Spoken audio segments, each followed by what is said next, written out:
Мотивационно Христо Божков Алмена.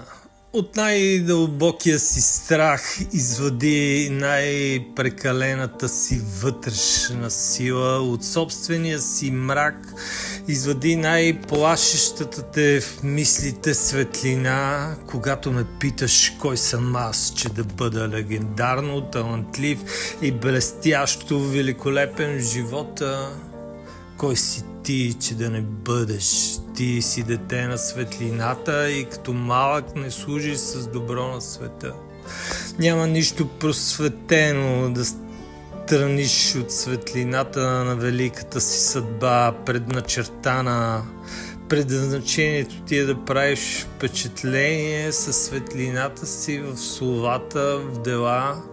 Роден си да извадиш чрез присъствието си светлината през чувствата, мисълта, да й позволиш да свети през погледа, през диханието, стойката към другите по земята, да им предадеш сила с разрешение, да ги подтикнеш и те да направят това в мига, когато се освободиш от най-тъмното в себе си, от угнетението, от страха в душата си. Само ти, самото ти присъствие, поведение, мислене, светоусещане автоматично освобождава света и другите от техното угнетение, мрак, страх, тъмнина, разпалвайки всеобщия огън на светлината в сърцата им.